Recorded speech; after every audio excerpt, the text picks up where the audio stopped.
ज्ञानवापी मस्जिद विवाद पर आज सबकी नजरें वाराणसी कोर्ट पर लगी हुई थी। उम्मीद की जा रही थी कि कोर्ट इस मामले पर कोई फैसला दे सकता है, लेकिन कोर्ट ने एक बार फिर सुनवाई टाल दी गई है। कोर्ट ने कहा कि अब इस मामले पर 26 मई को पहले मुस्लिम पक्ष को सुना जाएगा। आखिर क्यों इस विवाद पर अदालत दे रही है तारीख पर तारीख, देखते हैं ये रिपोर्ट। देश में इस वक्त सबसे ज्यादा चर्चा मंदिर और मस्जिद विवाद पर हो रही है और वाराणसी की ज्ञानवापी मस्जिद इसका केंद्र बन गई है। इसे लेकर वाराणसी कोर्ट में आज सुनवाई थी। लोगों की नजरें इस बात पर टिकी थी कि आखिर इस पर कोर्ट क्या फैसला देता है, लेकिन कोर्ट ने एक बार फिर नई तारीख का ऐलान कर दिया। डिस्ट्रिक्ट कोर्ट ने ज्ञानवापी की सर्वे रिपोर्ट पर मुस्लिम पक्ष से आपत्ति मांगी है। मामले में अगली सुनवाई 26 मई को होगी।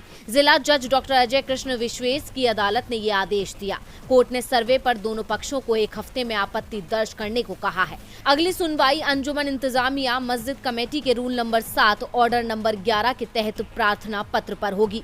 आपको बता दें कि मुस्लिम पक्ष के वकील ने कहा था कि कोर्ट को इस मामले की सुनवाई नहीं करनी चाहिए। मुस्लिम पक्ष ने प्लेसेस ऑफ वर्शिप एक्ट 1991 का हवाला दिया था। अब उसी पर 26 मई को सुनवाई शुरू होगी, तब मुकदमे की रूपरेखा तय होगी। साथ ही कोर्ट ने ज्ञानवापी परिसर के सर्वे रिपोर्ट की सीडी फोटो दोनों पक्ष को दिए जाने की बात कही है।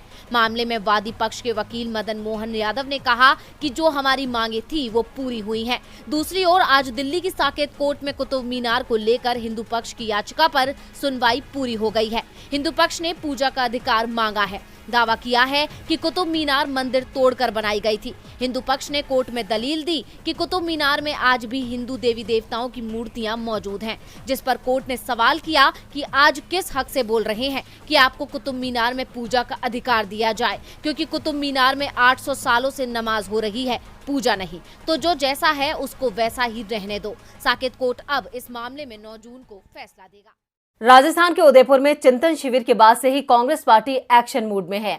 पार्टी के अंदर तेजी से बदलाव हो रहे हैं। नेताओं की जमीन पर सक्रियता भी बढ़ रही है और अब कांग्रेस की कार्यकारी अध्यक्ष सोनिया गांधी ने बड़ा फैसला लिया है, जिससे साफ संकेत मिल रहे हैं कि चिंतन शिविर में जो प्रस्ताव पास हुआ था उस पर अमल शुरू हो गया है। उदयपुर में हुए कांग्रेस के चिंतन शिविर में जो फैसले लिए गए उसे लागू करने के लिए कांग्रेस पार्टी ने बड़े कदम उठाने शुरू कर दिए हैं।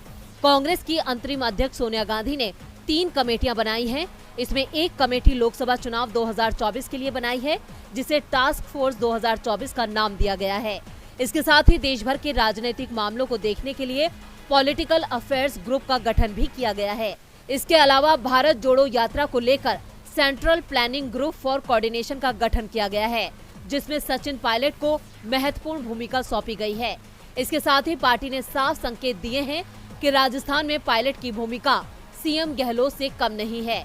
ये ग्रुप कश्मीर से कन्याकुमारी तक होने वाली कांग्रेस की भारत जोड़ो यात्रा की प्लानिंग और कोऑर्डिनेशन का काम देखेगा। आपको बता दें कि 2 अक्टूबर यानी गांधी जयंती से राहुल गांधी के नेतृत्व में इस पदयात्रा की शुरुआत होगी।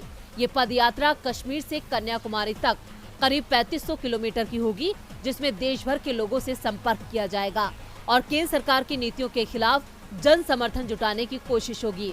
करीब 6 महीने तक चलने वाली इस यात्रा की प्लानिंग और कोऑर्डिनेशन के लिए 9 सदस्यों का सेंट्रल प्लानिंग ग्रुप बनाया गया है।